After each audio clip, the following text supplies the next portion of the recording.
sit here? Where are you sitting? I should put him up. No, I know. I didn't realize he was in that public one. I know what he is.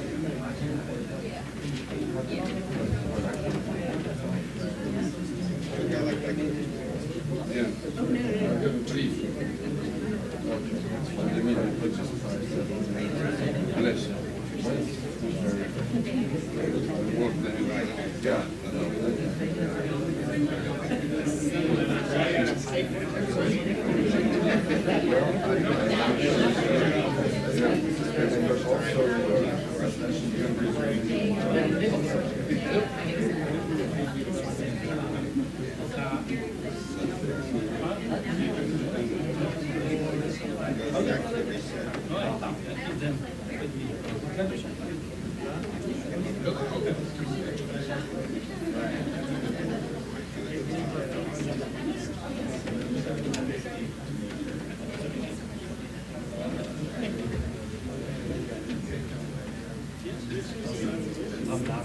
Check, check, check.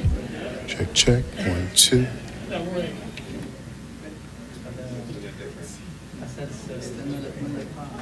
Popularity is 70%.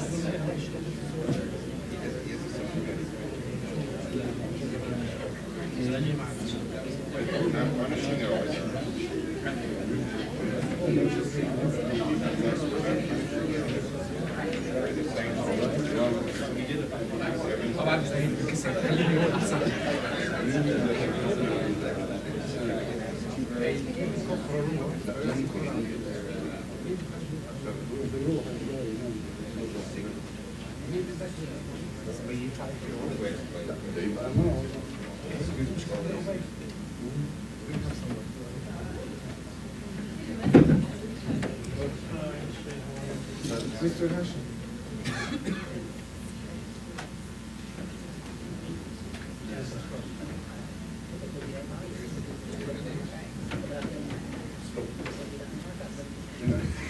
You're now on the record. Thanks.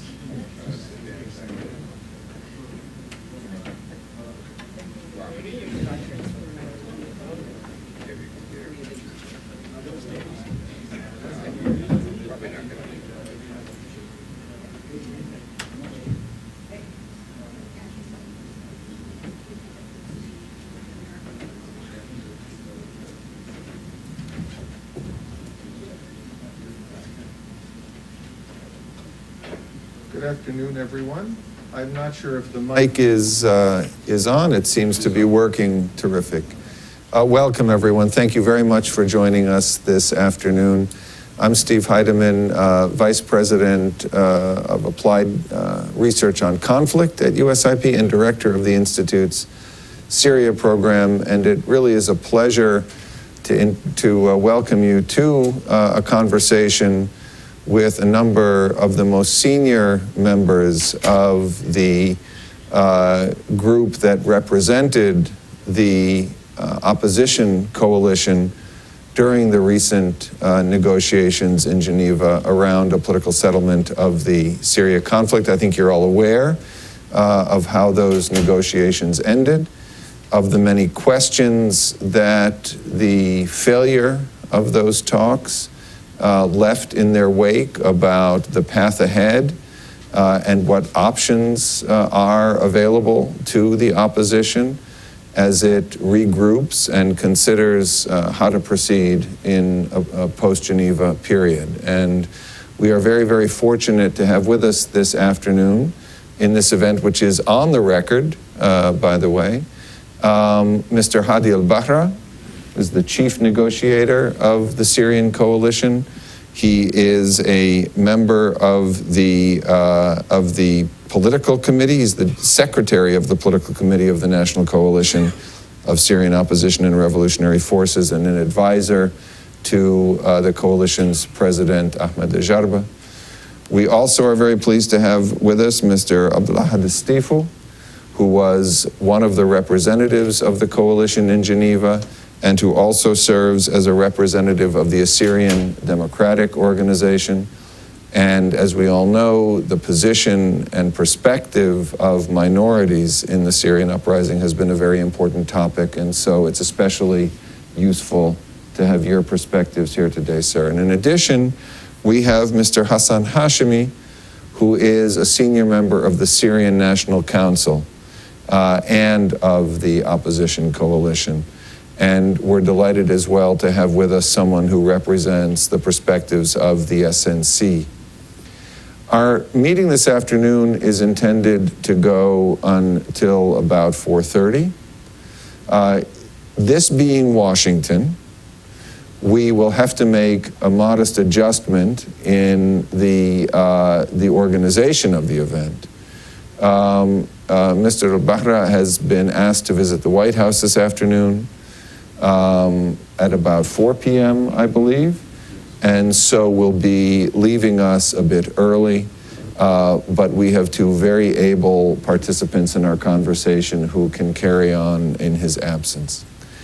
What we agreed is that the most effective way to conduct this discussion would be as a discussion, would be as an opportunity for all of us to pose questions to our speakers, to give ourselves a chance to assess where they see things at the moment and where they see things headed, what kind of opportunities they imagine exist at the moment for movement on the political front, how the relationship of the coalition is unfolding in the post-Geneva period with its core supporters, including the United States, whether in fact the Geneva talks and the effectiveness of the opposition's participation in the Geneva talks has affected the relationship between the coalition and the United States, and so on. There are any number of questions.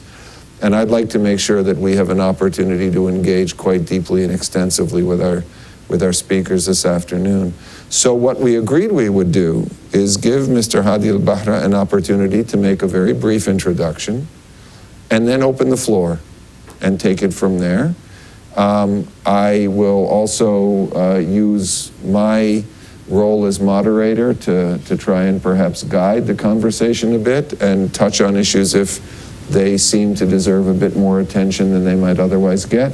But this is really a chance for our audience to engage very actively with this very important group of speakers we have with us this afternoon. So with that, welcome again to all three of you. Thank you for being with us. And Hadi, the floor is yours. Thank you. Okay, thank you for attending this conference. And we would like to express our gratitude and appreciation for the American people for all the help and assistance they have been giving us and rendering the Syrian people throughout the Syrian revolution. As you know, right now as it stands, we have lost more than 140,000 victims since the revolution started. And this misery is continuing at accelerating rate, where it become addressing only the human issues an impossible mission to satisfy. According to the UN expectation that the current standing of refugees and internally displaced people inside Syria and outside Syria stands close to 10 million. And this number, by the end of this year, they expect the number of refugees alone who are outside Syria to exceed the 4 million marks. And our expectation for the victims who will get killed by the end of this year, it will surpass maybe the 300,000. So addressing the humanitarian issue will become an impossible mission to achieve. The only possible solution for the Syrian crisis is having a political settlement and a serious political settlement as soon as possible. As we all know, that we are a people who have a vision and we have the dream of having democracy in our own country. And our quest for democracy started from peaceful quest, and we were forced later on, due to the government using brutal force against the civilians, the people inside Syria had to carry arms to defend themselves. Now our mission as an international community is to put an end to this armed conflict and to force the Syrian government to go back and sit in Geneva conference and to address the political issue, and mainly in 2 points, which is political transition and the establishment of transitional governing body as soon as possible and positively. Up to the last report of Mr. Brahimi, it was clearly that the government is not serious and doesn't have the political will in addressing these 2 issues. He went to Iran to try to press on the Iranian, to press on the Syrian government to agree on these 2 points. Up till now, the US trying to do whatever it can in order to push the Russian to press on the Syrian government. But we don't see really any advance in that position. Today we heard the decision of the US government to close the Syrian embassy and to ask the diplomatic staff to depart the USA and go back to Syria. These are some steps or few steps we can take to send a clear message to the Syrian regime that even if he still believes in military solution to the crisis, and this will not give him any more legitimate position. And it's a message clear to him that the only way out of this is a political solution. Thank you again, and we can start with the Q&A. I think that gives us a very solid starting point for a conversation. You mentioned the the decision by the U.S. today to close a number of Syrian diplomatic facilities and so on. It is the case, nonetheless, that the U.S. government continues to recognize the sovereignty of the Assad regime. What do you think the impact of this recent decision will be? What additional measures do you think might convey with a bit more force the concerns of the U.S. government about the behavior of the Assad regime, and perhaps create slightly more compelling incentives for the regime to perhaps think a bit more seriously about a negotiation process?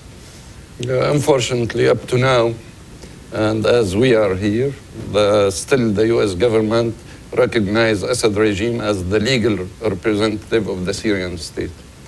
The same position is in the UN. Up till now, the UN consider Assad regime as the legal representative of the UN, and as a result of this, even humanitarian agencies, they have to deal with the regime in delivering aids and letting food convoys and aid convoys through Syria. We have to take serious steps. First, to hold Assad regime accountable for the war crimes committed in Syria. Nobody has moved internationally against the crime he's committing. The latest crimes is the policy they are following, which is starvation or surrender, which are using in various areas in Syria. And they are holding more than 1 million people. Some statistics, they say 250,000, but actually it's much more. And they are using the US aid, the international aid convoys, as a way to blackmail the people with, because they are the one letting the convoys in these areas. So what they are doing, they let a small amount of aids go inside to let people know there is more outside, and then they force people to sign the surrender and have a ceasefire with them. So it's unfortunate to know that even we thank you for your aid and we have to provide this, but we also need to have the regime accountable for fair delivery of this, not to go along with him playing the game of using starvation or surrender policy on the people. One important issue concerns the future of negotiations. The failure of Geneva seems, in some respects, to have closed the door on negotiations for the time being. What is your understanding, what is your view about the conditions that would need to be met in order for some kind of negotiating framework to again offer you some degree of confidence that it would be worthwhile participating and committing to? And if those conditions are not met, what are the options? What is your plan B? What are the alternatives you're considering? And then we'll open things up for our audience to jump in. As you know, having negotiation without serious commitment from the international community, it's useless.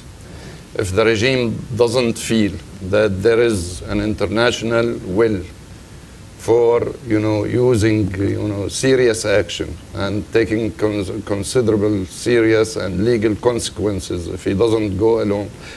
The whole Geneva concept is built on Security Council Resolution 2118.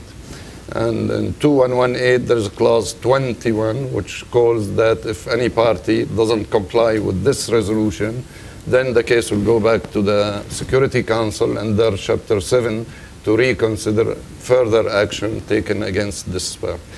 But until now, we see that the Security Council failed even to issue a press statement. So how about if they will think of taking more serious action?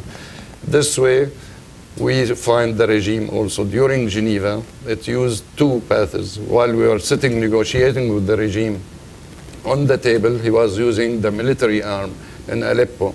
He tripled the amount of air attacks against Aleppo, and he used the barrel bombs to hit civilian populated area to the level that the people nicknamed these barrels to call them Geneva barrels. So the regime sent clear message to the people, you want Geneva, this is Geneva. It's the TNT barrel. The international community stood helpless. They cannot do anything about it. They didn't take any action against. So now we know that at least we need to advance the military front of the opposition in a way to create enough pressure on the regime to move more seriously into the political path. Mm-hmm. Maybe I can add Please, something. please. Of course, meanwhile we are continuing to work in three axes inside the interior of our situation. I think the first one is reorganization our constitutions and constitutions, coalition and the government, interim government, and of course also military councils. So this is the first one. The second one, we are trying to widen a little bit our margin of national independent decision. It's, I think, very important, and you get it. And the third one, I think, trying to make a more consolidation of our rapports, our partnership with inside, especially with the councils, local councils, and all the other civil society inside, and maybe moving as a coalition to inside. Good.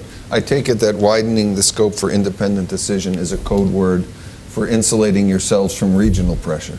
Yes. Yes. Okay. Question. Regional and international. And international. Questions, please. Yeah. Do I get a mic or no? No, that's fine. We can hear you. We actually, we do have some mics, but we can hear, I think. Why don't you wait for a minute?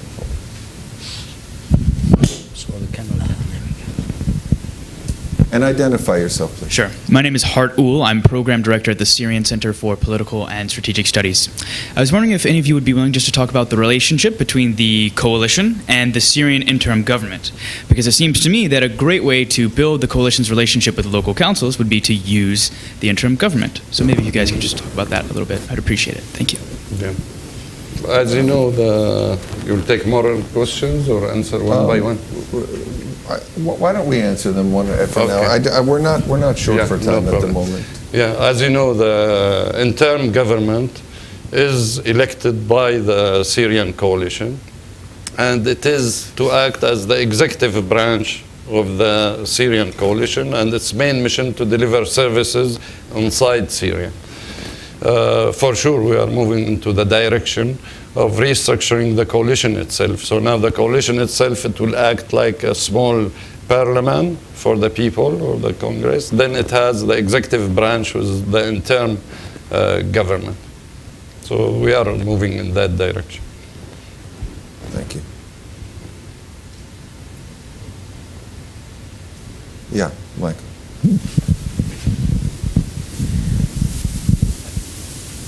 Michael Gordon, New York Times. I'd like to ask you about, the art of the possible. I understand the principle that you'd like to put more military pressure on the regime in order to create movement in the talks, but you're dealing, to be realistic, with an American administration that is extremely reluctant to get more deeply involved in this situation.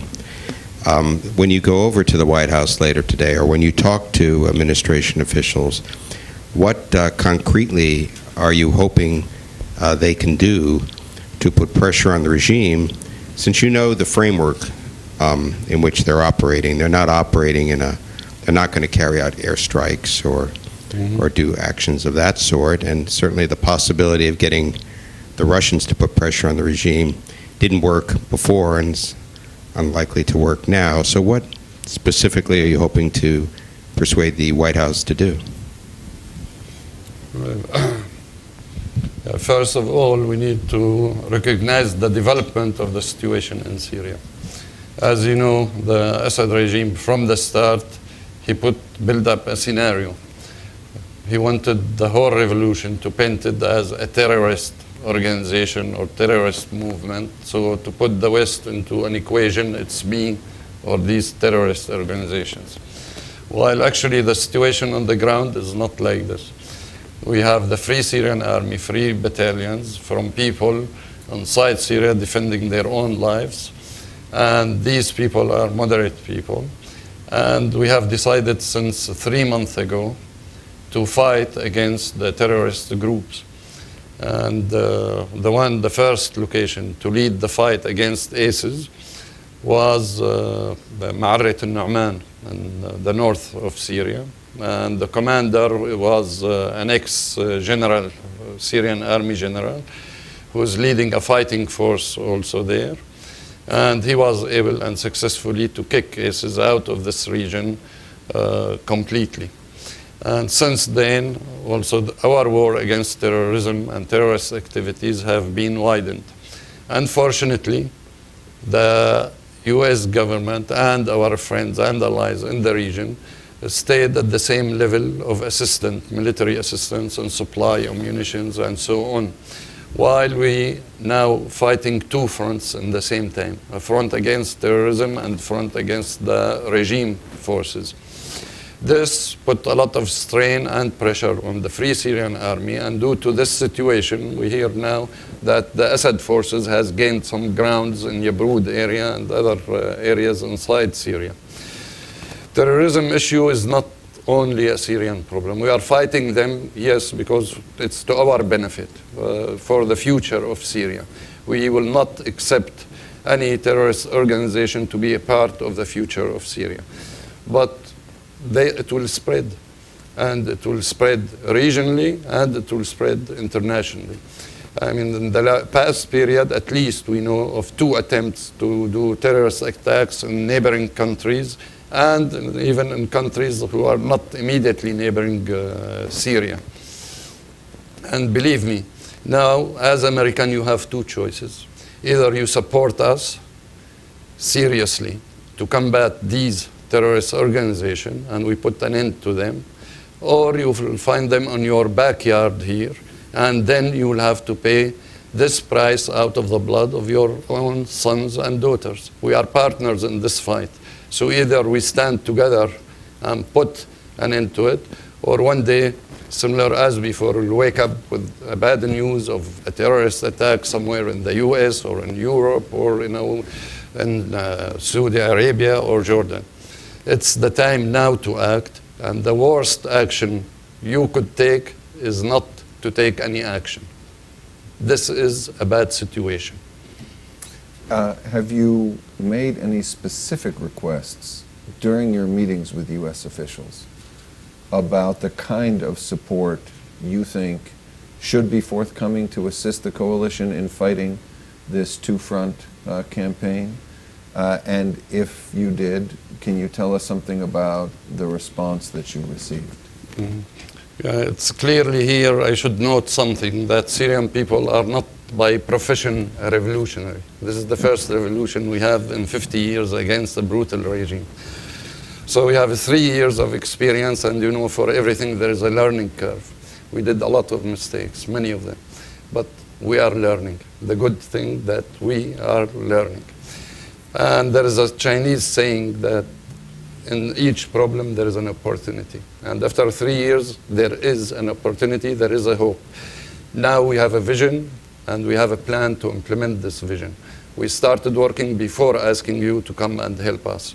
We have changed the leadership of the SMC. We have put special criteria that any leader of the SMC should match. One of these, and a few of these criteria, he has to be an army professional commander, in the Syrian force. He has to be inside Syria, not outside Syria. He has to be involved in fighting the regime inside Syria. He has to be politically not related to any organization inside Syria. He has to be a moderate Muslim, not extreme Muslim. He practice Islam as any of us, pray, fast, whatever, but he doesn't go as an extremist. And these are the criteria which we selected the first leaders of the Free Syrian Army. So we are doing our homework first. We know your worries.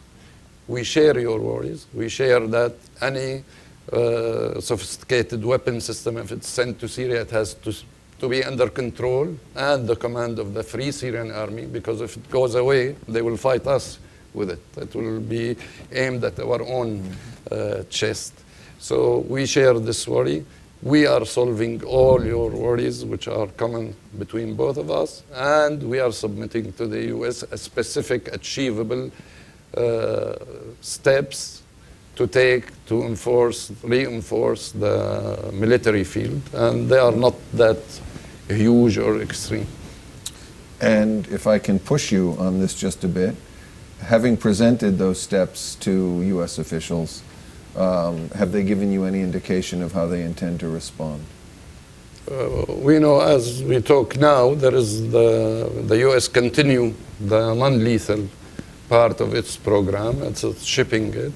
But there is a few other programs which they need to be expanded in relation to organizations and institutes inside the American administration who are following these programs, in order enabling them to increase the size and type of these programs itself. Well, I have an appreciation for how well you managed your engagements in Geneva. Please, questions. Bassam. Good evening. My name is Bassam Baramenti. I'm a former diplomat. Mr. Bahra, I have suggestion for you and have some comments.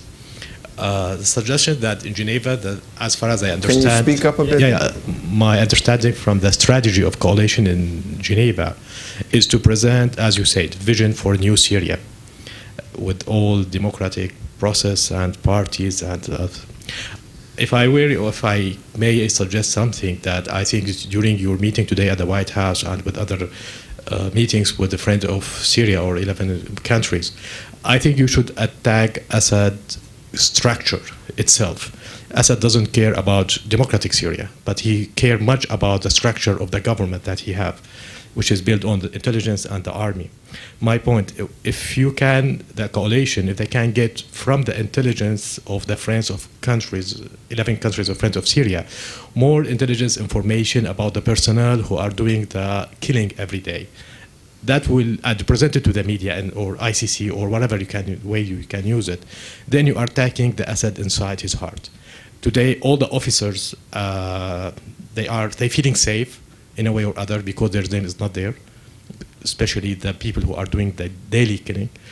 I think this is the thing that you should consider to as a strategy to cut. Exactly. This number one. And number two, I think in Turkey and Jordan, there's more than 1,000 of Syrian officers defected. It's very important to absorb them in the Syrian Free Army and give them the chance to fight again. Thank you. Yeah, as I said before, that one step which I called for is to hold Assad himself and his officers accountable to whatever war crimes they have committed, and we are moving in that direction. They will start soon. There's a big conference about the 11,000 victims who were killed under torture in jails in Syria. We are taking various legal steps to bring this case to the media. I think you're involved in it, right? And also, we are asking the government, we are moving in two directions, in the governmental level and into NGOs and legal firms movement. So we are covering this. Okay. What was the second part of your question? Making use of defected officers, integrating them into This is already I answered. I told you that we made a criteria for the Free Syrian Army, the new leadership, which we are now restructuring, that they have to be ex-officers in the army, which are army person. The army is as a profession, not as a civilian coming to. All the leaders has to have past military experience, and this implies that we will be relying more and more on ex-army officers. Yeah. Hi, thanks for your remarks. My name is Trevor Keck, and I'm from the International Committee of the Red Cross. Curious just to get your sense on humanitarian access issues and whether you believe that the UN Security Council Resolution 2139, whether you're at all optimistic about whether this will result in improved access to besieged areas. Obviously, it's quite similar to the PRST, but it is a binding resolution which has legal effect. So just curious to get your thoughts on that and whether you're optimistic. Yeah, 2139 is a move in the right direction, and but the main issue, would it be effective? What happened if the regime did not comply with it? We will have the first report, I think, coming within 2 days, and it will show that the regime didn't stop, for example, the barrel bombings. So what's next? Do we have the will as an international community to act on it? We have proved that the shipment of aids and whatever used to blackmail the local population.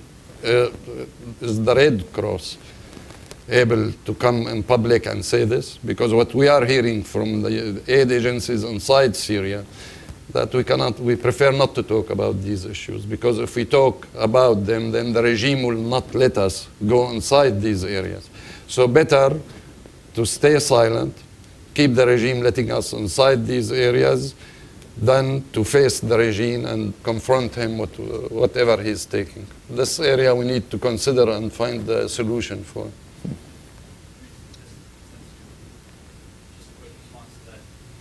There's always a balance for humanitarian agencies between advocacy and operations, and it is true that for agencies that are operational on the ground, it's a tricky balance, and so we have to be careful in what we say publicly. And exactly. I will say that the ICRC has actually been quite outspoken on Syria, issuing many public documents, and we were recently outspoken Yeah. We appreciate this very much, and we understand your position from your point of view.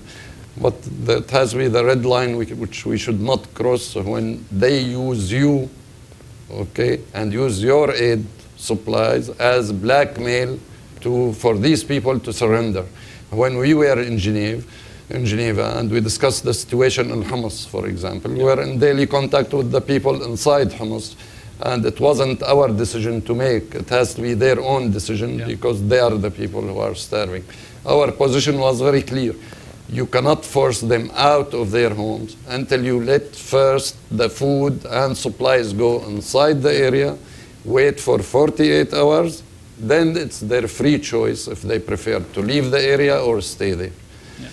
But at the end, the UN and all, they have to agree with the Assad regime to force the people out first, or part of the people out, and then deliver the first shipment of supplies. Do you see? Yeah, no, at the end, we are continuing the regime, always challenging the international community. And we don't stand in front of him.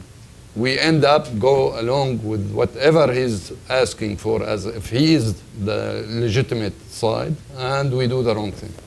Sir, I note many of your points, and I'll just say ICRC didn't participate in the Homs operation because we also had issues with the way it was set up, and you can refer to our public website for some of those, some of that explanation. Your people were under fire during executing the agreement. Thank you. I'm getting signals from your colleagues that you need to be on your way to the White House. Do we have a couple more minutes, or no, we don't. In that case, we have 2 minutes. We have 2 minutes. If we have 2 minutes, let me return to a question about the armed units. You mentioned professionalization of the officer corps. You mentioned an effort to improve command and control. You discussed the importance of gains on the ground in terms of applying political pressure on the regime, and yet one of the critical obstacles the opposition continues to confront is fragmentation within armed battalions, even those aligned with the coalition. What is the strategy for building an effective, coherent command and control system that would give you the capacity to perform much more effectively on the battlefield? Starting on the right foot, having a plan which you are implementing and strategy you are implementing, and also having a proper, supplies, proper needs needed to establish this new restructuring, and mainly to go after quality, not quantity. It doesn't mean that I have 100,000 fighters on numbers. It's better to have maybe 10,000 who are trained, effective, well supplied, than having 100,000 who are not well, trained and not well supplied. This is a lesson which we learned from our past experience. Thank you all, and excuse me for not being to stay with maybe add something. We have our statement, the statement which was presented in Geneva talks. I think it's very important to have this document and try to maybe to distribute it or to discuss this document. It will be a good idea that we are positive and we have something, we have our vision to the new Syria. It will be a good idea. Thank you very much. Very good, sure, of course. Okay, Obay, can you please come and assist Mr. Hassan? Oh, thank you. Obay Shabandar is part of the external relations, the communications team of the coalition here in Washington.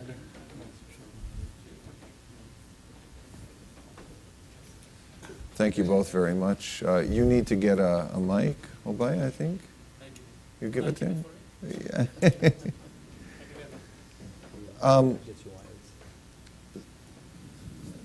Mr. Hashmi, the SNC, the Syrian National Council, has taken a somewhat different perspective on Geneva than the coalition. And not to take advantage of the departure of our coalition representatives, but perhaps you could articulate a bit the perspective of the council, and given the outcomes in Geneva, the council's view of the path ahead, especially with respect to possibilities for negotiation. Okay. Well, first of all, thank you for having me. Can you hear the mic? Okay. My microphone is working? I think so. No? I think you need to speak up a little bit. Yes. Okay. Right. Okay.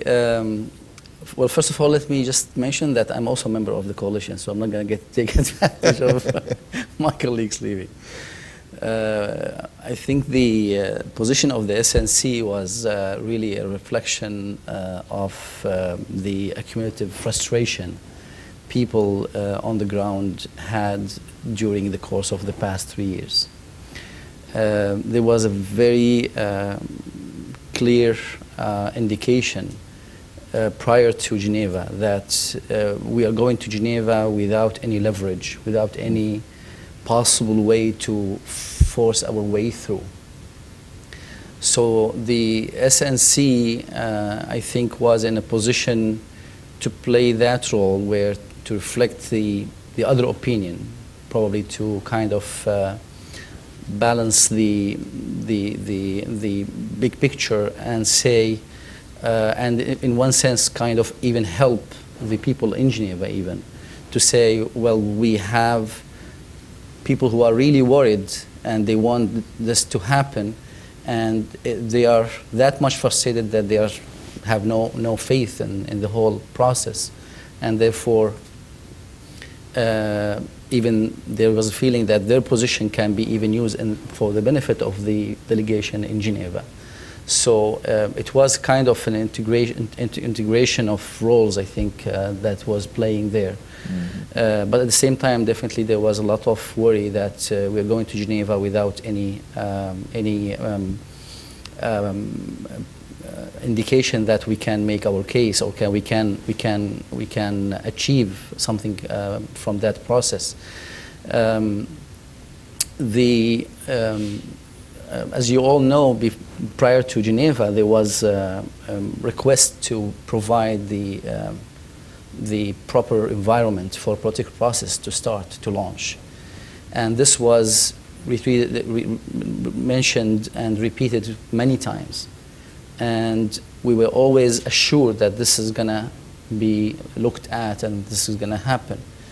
But every time we were approaching the date when that was defined for Geneva talks to start, there was always another failure to see anything on the ground. So I think this was really, these all were like reasons why the SNC felt that they wanted to take that stand. And now, since the end of the negotiations, do you share the position of the coalition about the conditions that would need to be met in order to re-enter a diplomatic process?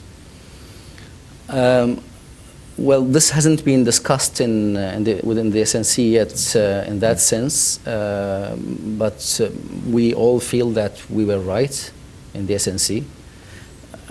Again, when I say we, I mean I'm in the SNC, at the same time I'm in the SOC as well.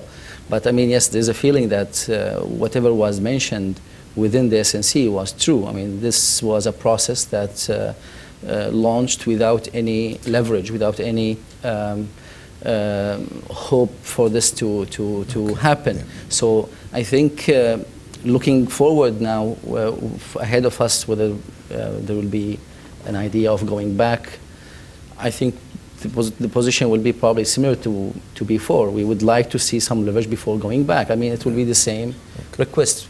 Let's not go back again with the same. It's just what Einstein's defined insanity. Let's not do things twice, same way, and expect different results. Thank you. Sarhang and then Lisa. Yeah, thank you, Sarhang.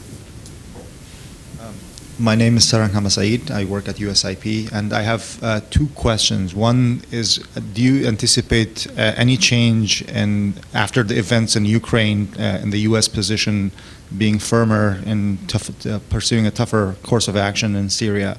And second, as it relates to Iraq, whenever you hear the Iraqi leaders about what happens in Iraq, they mention the effect of the Syrian conflict and what happens in Iraq. Can you speak about the other side of this, the effect of Iraq and developments in Iraq on Syria? Thank you. Well, first of all, on Ukraine, I think the situation, looking at the relationship between the US and Russia, from our perspective, we read that this should be an opportunity for, the Syrian case to encourage the Americans to take tougher stand with the Russians, probably in Syria, to kind of play our way. However, I think the way, at the same time, things are playing today is that the focus is changing towards Ukraine, and probably less focus will be left to the Syrian issue. That, of course, this worries us. We hope to see the Ukrainian issue helping our cause, because obviously this is two scenarios, two cases which are in a way similar. People are looking to achieve their freedom, democratic country, and civil rights for all people. and they are blocked by their own government. So looking at the two cases being similar and the Russian backing of both cases same way, we hope to see the same amount of attention given to both cases. Talking about the Iraqi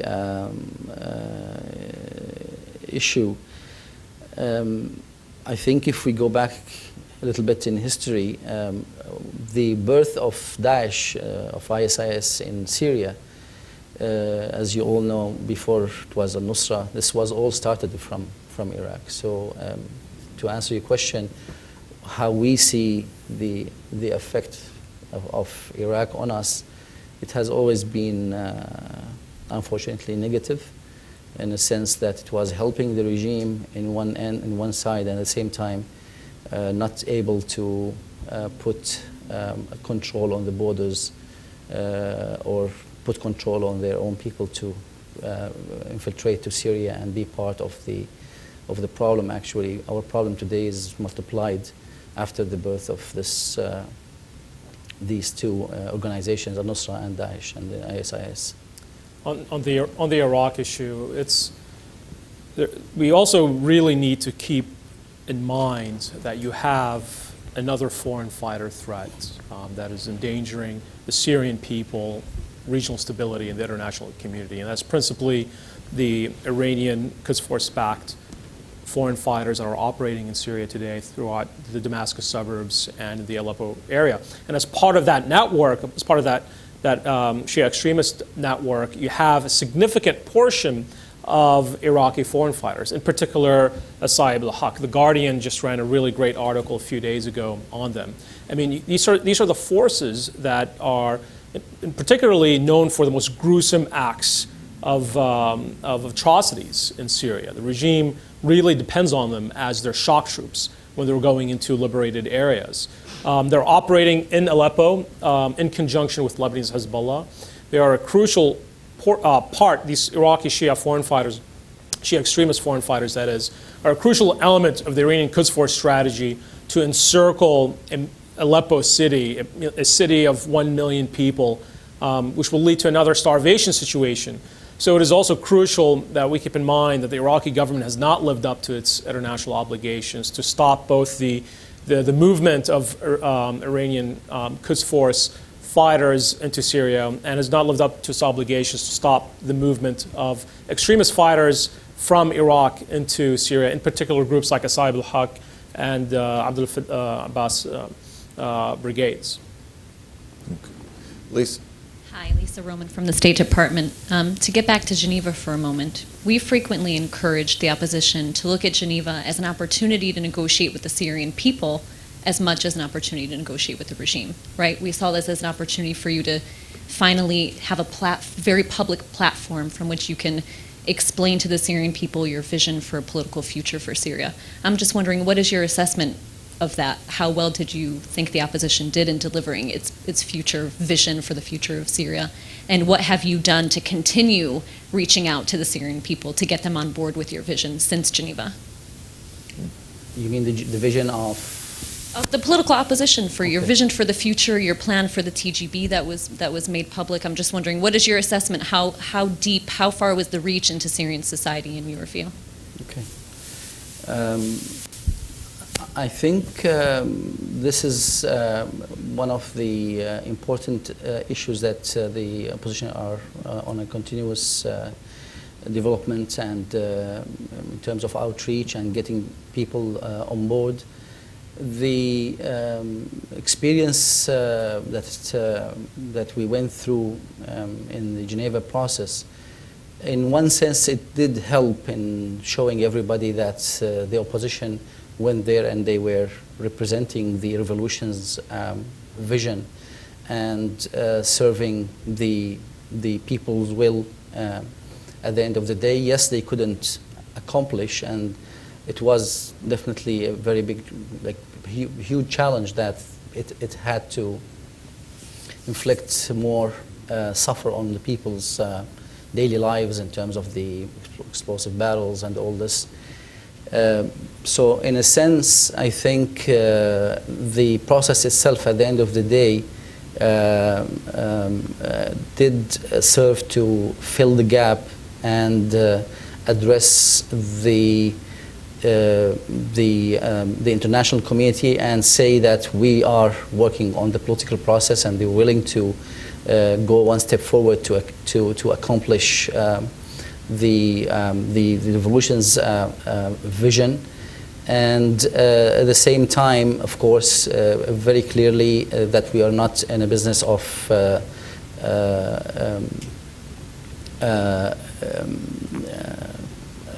like demolishing everything, like to protect the state. That the position in the business of protecting the state, and it's the regime which is not cooperating to accomplish this. I think the people today are more, they understand more where we stand in terms of the big picture of things, in terms of where we stand, what's the international community situation and capabilities and what's willing to do and all this.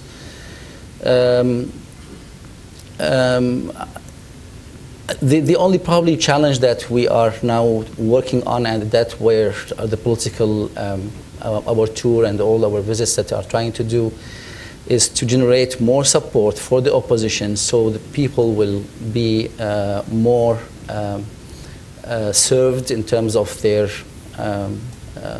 economic daily life, and in terms of their security, in terms of protecting civilians, channeling the support. Like Mr. al-Bahra said, for example, truly address the issue of not using the aid, international aid, US aid as a weapon to blackmail people. All these issues, I think, are helping, and we see the proof every day. We all know today that the people who had to join some of the extremist groups, a lot of them did have to go there because they were looking for the factions that are rich, that have the money, they can support them, they can pay them salaries, and they can give them weapons to protect themselves. And I think today is very clear, if that alternative is in the opposition's hand, a lot of these people will withdraw, and there will be only the leadership which is will not be as an issue to address. It seems to me that the general impression coming out of Geneva is that the coalition performed very effectively, in particular relative to expectations. Mm-hmm. Your delegation arrived in Geneva following a period of very intense debate in Istanbul. It was unclear whether the coalition would hang together. It did so. It left, I think, overall having created a very positive impression. What do you think is necessary in order to sustain the gains for the opposition coming out of Geneva? You bought yourself some credibility on the ground. You bought yourself some support on the ground. But as we all know, that support, that credibility is very contingent. It's very temporary. What do you think the people in Syria need to see in the next 2 weeks, the next month, in order to sustain that support? I think I will make it in a very simple words. I think what people have used to in the previous period was the mentality of a revolution. And to transfer from a revolution mentality to a statesman mentality, that is a very important transition. And I think we are at this stage these days. And the biggest help the opposition will need in the coming few weeks and months will be to prove and perform their role as statesmen, as an official representative of the people, as an official servant of the people's will. I think an issue like, again, I'll go back to the issue of the aid, an issue like that being handed to the opposition to channel to the Syrian people, the lifting the sovereignty from the regime and give power to the opposition.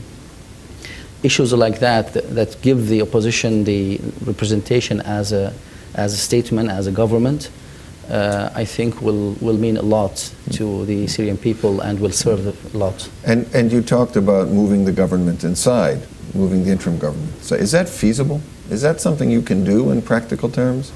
The discussion has been about creating a presence in the north and a presence in the south. You would be exposing any presence there to attack by the regime. Is it feasible at this stage to build governance structures to assist this transition to a mentality of a state inside of Syria at the moment? Well, it's feasible if security is provided, obviously. Well, that's a big if. That's a big if. It's a very big if. But it is not an impossible if.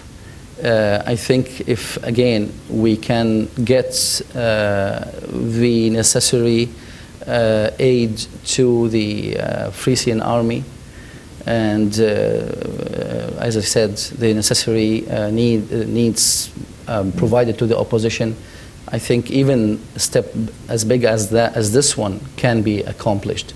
It's not impossible. I mean, providing even a partial no-fly zone will serve this purpose, and it's not impossible to accomplish it.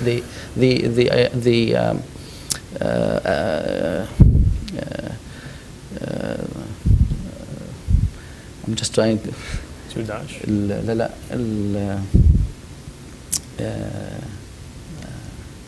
الجهة العسكرية اللي بتركيا.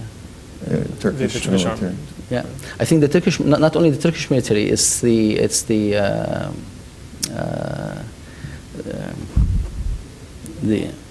بالعربي. ما هو العربي هي العربي بالإنجليزي. I'm just trying to remember the international military that is in Europe. NATO. NATO. I'm trying to look for. Yes, you can imagine how tired I am. Atlas. Yeah, Atlas. Yeah.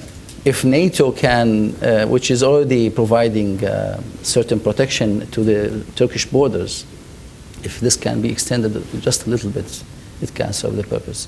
I mean, it's not impossible to accomplish if there's a will to do it. Not impossible, but as Michael suggested earlier, that requires a degree of political commitment that has not been present thus far. Well, an important development on that front has been the liberation of key border crossings that used to be controlled by al-Qaeda factions, principally ISIS, the Islamic State of Iraq and Syria. Which one? Bab Salam or Bab Hawa? The Atme crossing in particular, and also very recently, right outside the Bab Salam, the Bab al-Hawa, and Bab Salam, actually, both in Aleppo and in Idlib, where ISIS had a major stronghold in the city of Azaz that was right on a very key line of supply, key road going from the Turkish border into Aleppo city. That city was liberated from al-Qaeda's presence just last week. So the fact that you now have Idlib that's been almost completely liberated of al-Qaeda by, at the hands of the Free Syrian Army, and a key city in northern Aleppo, very close to the border, also liberated by the Free Syrian Army, pushing al-Qaeda deeper, further out east, was a positive development because many of these forces that have fought al-Qaeda also maintain a very close relationship with the opposition coalition.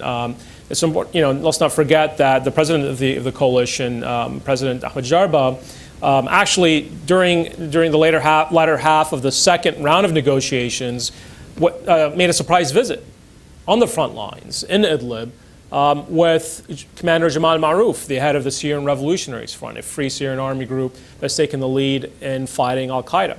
So this isn't purely an exiled opposition. Many members of the opposition do go in. And there are very ambitious and realistic plans to establish governance in the liberated areas. We also have to, but when you go into the liberated areas, especially in major towns and villages, you look around and literally you see nothing but destruction. What building, the only civic building that has not been bombed by the Assad regime was the former governor's building in Raqqa that's been taken over by al-Qaeda. So we took care of one issue, one security issue that had prevented good governance and prevented the opposition from establishing, a level of local civilian councils by getting rid of al-Qaeda. But then, the security issue, in particular the regime, still remains a problem. There's a reason why the regime is purposefully attacking civilian institutions, civic buildings. There's a reason why they're going after the bread factories. They're attempting to ensure that no governance is possible in the areas that have been liberated from Assad regime control. And the fact of the matter is, for over a year, in some places for over 2 years, you've had towns and villages that have been governing themselves quite effectively without the Assad regime. In fact, the city of Yarbrud, which was recently captured by Iranian and Hezbollah forces and elements of the Syrian Republican Guard, was fully functional, since, and has been liberated since 2012. So the Assad regime is doing its best to create this false notion that you need the Ba'athist institutions, you need Assad and his regime in order for any governing institution to function in Syria. And that's simply not the case. We've been discussing the importance of military support to achieving the political objectives of the coalition. Mr. Stifo earlier talked about expanding the independence or increasing the independence of the coalition from regional and international influences. And yet regional actors in particular have been critical in providing military support to the coalition. What is your current assessment of the relationship between the coalition and various regional actors, Saudi Arabia, Qatar, the UAE, even Turkey? Give us your rundown of where those relationships stand and what you see as the critical issues in each of those relationships. Well, I think the coalition is now preserving very positive relationships with the different allies and for different players, regional players on the scene. And we all know that probably the role of some would probably go up and down, depends on probably the period of time. Before, I think Qatar used to be more active. Now Saudi Arabia is more active.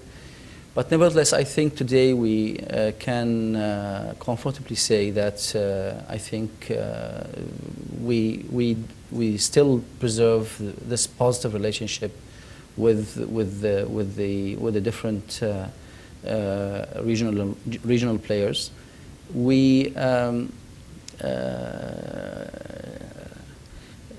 I mean, one indication I think is that we still have the coalition preserving its entity.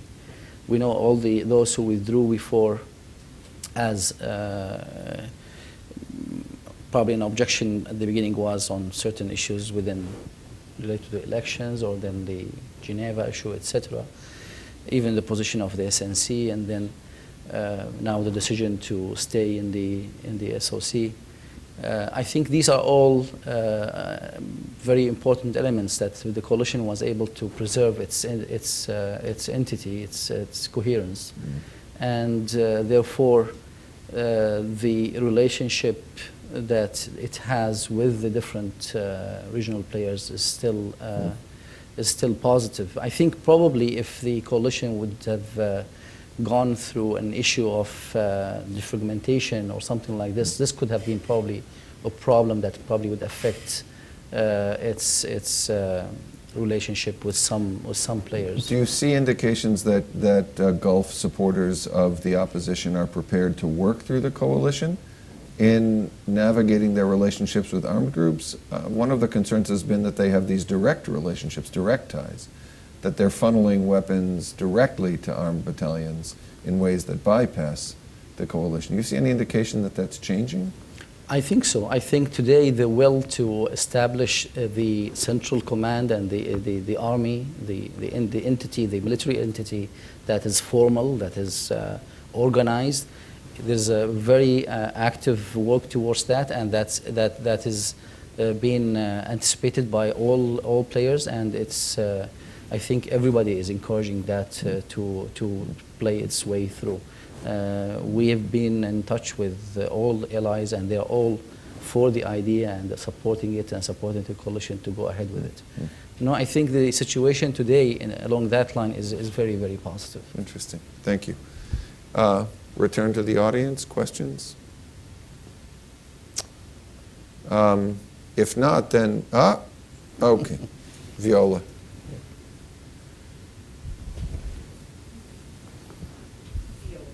USIP. It's on? It's on. Okay. What advice would you give the Ukrainian interim authorities currently in the position that they are in vis-a-vis Russia, based on the initial experiences of the Syrian opposition? Different situations, obviously, different parts of the world, different actors, but there are some dynamics that in all of these conflicts that are similar. When you reflect back on the early days as the peaceful demonstrations began, as they began to become sort of enveloped in violence, what do you feel are important principles to try to prevent that in a dynamic with an adversary who is significantly more powerful? Well, I think, well, first of all, the Ukrainians are definitely in a lot better shape than where we are. And I think the one very important element they were able to accomplish is that it didn't take long, which we were hoping to have, which we couldn't. When the revolution takes a long time and evolves from one shape to another, that's a very, very big challenge that we fell through. And I think it's very positive, and we congratulate them for this, is that they were able to wrap it up at least with whatever they have accomplished so far, without getting into that long time where definitely certain challenges could grow that you don't expect. However, I think if I have to say one thing related to Russia, I think Russians today proved that they are not to be trusted whatsoever. They have, like in this position in particular, we have seen them criticizing the Syrian issue because of intervention, although they are the one who is intervening and aiding the regime. But here they are in Ukraine, not only intervening, but taking over Crimea and doing all what they are doing. I think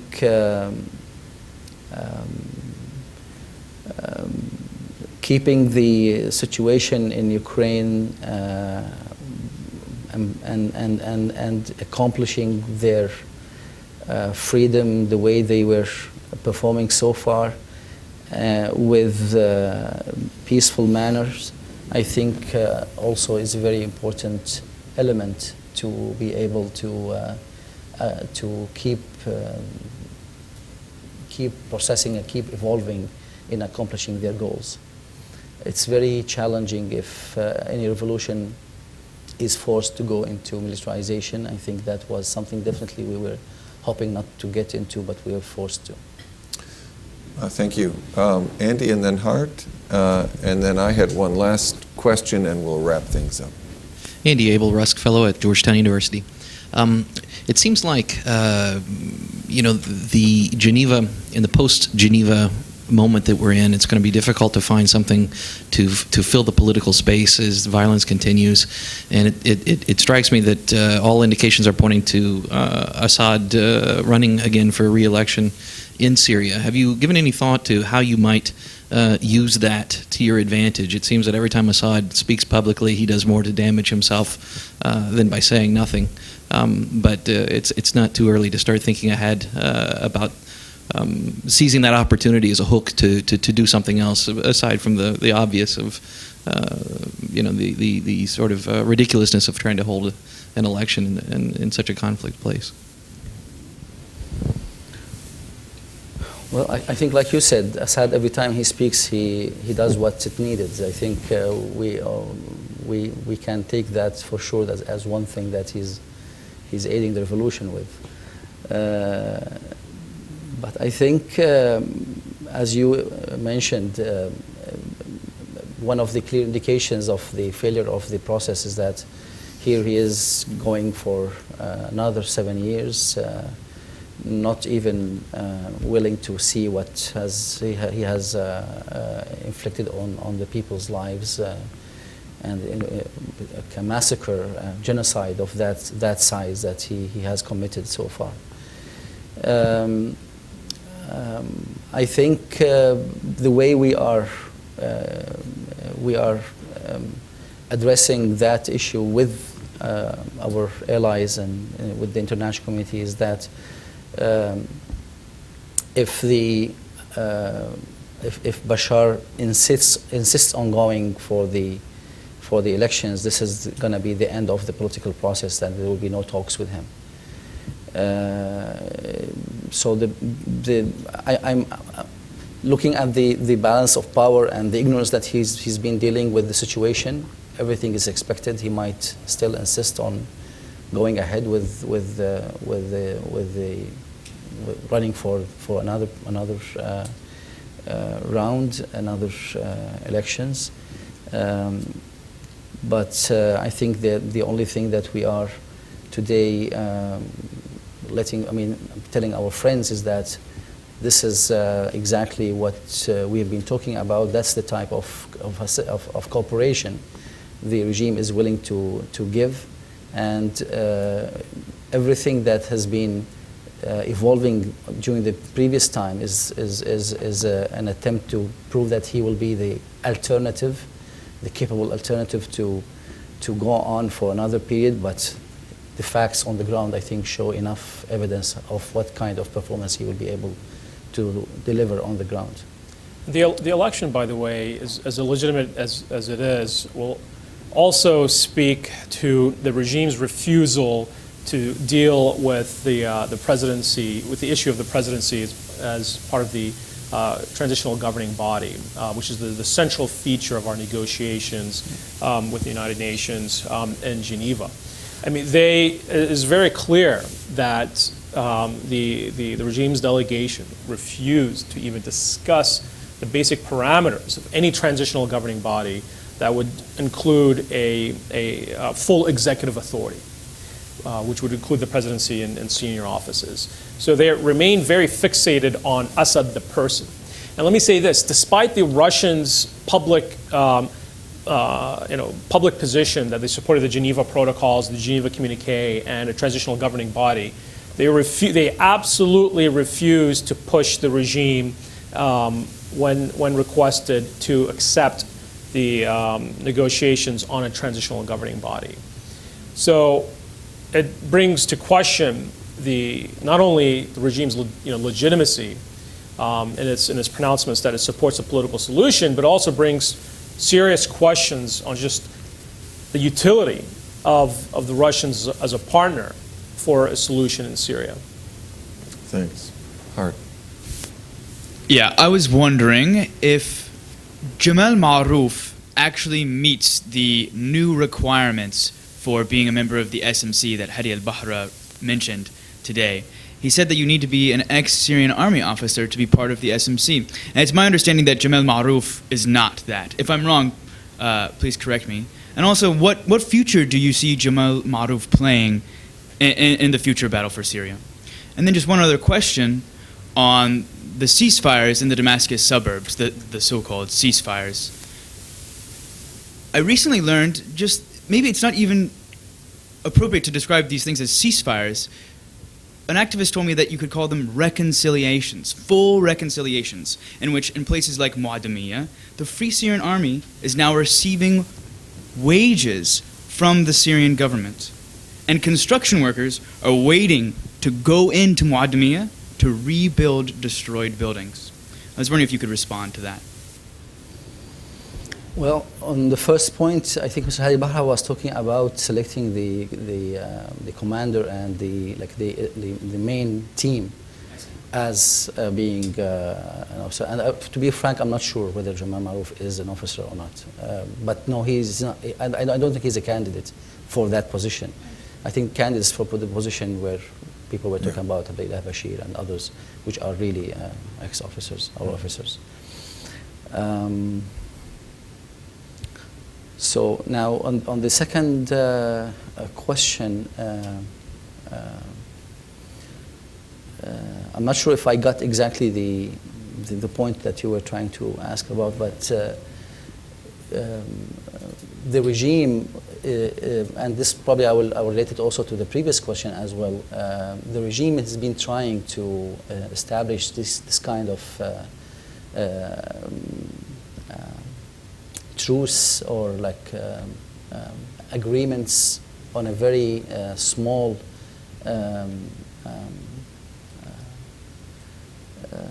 circles to prove that he is willing to change. And just recently, he was trying to play the game of good cop and bad cop, where he would let his intelligence forces kidnap people or arrest people, and then let his army go and talk to the people, or people will provide channel for people to complain, and then they will intervene and they will go and free these people. So and then they will say, well, these are the bad guys, but we are here to protect you. So there's an attempt by the regime to nowadays. He's been doing this probably for the last 2 months. And this is all a sequence of the same event. He's trying to get away from Geneva, from any pressure to go to a third round. He wants to say that I can do this myself. You don't need to take me to a political process. So let me now handle it, and I can. And there you go. I can prove it. So it's a really there's a long list of steps that the regime is taking to prove that he is the better alternative. He is the one who can overcome the issue of terrorism. He is the person. The current situation can treat the situation, and we can overcome our problems, etc., etc. So this is a long list of steps that the regime is trying to take that we know very well. I think quite many of our allies who know the regime by now very well also can, I think, notice that. But it will also be, again, a deceiving message to many, which is keeping this challenging, and it needs all our efforts to prove it and talk about it and highlight on it and make sure that it is understood. Thank you. Just really quick on Mademia, but the regime actually started shelling it again this weekend. They're sending warnings to the people in Mademia not to share what little food has been coming in with inhabitants of Daraya, the other city that's facing a starvation siege. This is part of the regime's starvation until submission campaign that is active throughout the country. We've got at least 250,000 individuals overall that are in these besieged areas, that are walled off, they're living in ghettos. So even in these cases, in these localized so-called ceasefires, the regime is still very disingenuous when the cameras leave. And in Homs, many of the people that left the old city are now in a neighboring, in an adjacent neighborhood called al-Wa'ar, where you have over 400,000 residents that are also facing a siege. So as soon as the international community's attention turns away from these areas, the regime simply goes back to starvation and to massive artillery shelling. Okay, thank you. Okay. Final question, an easy one. Russia and Iran. You've had extensive contacts with Russian officials as leadership of the coalition. Your interactions with Iran have been much more limited. What is it you communicate to the Russians about why they should rethink the support they've provided to the Assad regime. Do you see any sense of gaining any kind of traction whatsoever in those conversations? With respect to Iran, Mr. Brahimi is there now. I believe he's returning tomorrow from Iran. He visited because of his conviction that Iran really holds the key to a political solution in Syria. It isn't clear whether he'll bring anything back with him. But again, in terms of Iran, what is it that the coalition asks of Iran? And are you seeing any indication whatsoever of a willingness to take seriously the concerns of the opposition in Iran's calculus? Well, you call this a simple question? Yes, yes, of course, easy. Okay. Well, I think in terms of Russia, our attempts, as you all know, really didn't come to any conclusion. The Russians have made it very clear that we are in a business of serving the regime's interest, not yours. If you have anything, you can talk to the Americans. So that actually made the long story short. In terms of the Russians, although we have made all the assurances that they would probably interest them or there would be worries for them, we have made clear, and that's not from today. I still remember my first visit to the UN in 2011, in December 2011, when we visited in the UN before the first veto. And in our meeting with Mr. Churka, at the time I was with Mr. Galyoun and Abdul Ahad Stifo and a few others of our colleagues, he made it very clear. We will not take your offer. They are not willing to cooperate with us. So I think it has been made very clear for them. It's the regime. However, there were some indications that at certain points of time that the issue of Bashar leaving might be subject to discussion. So that wasn't really always a big issue. So their positivity, I think, were going up and down. But what I just mentioned was just before Geneva, that latest visit that we made to Russia. That wasn't really constructive from the Russian side. The Iranians, we have never made talks with them. It's not less, it's like zero.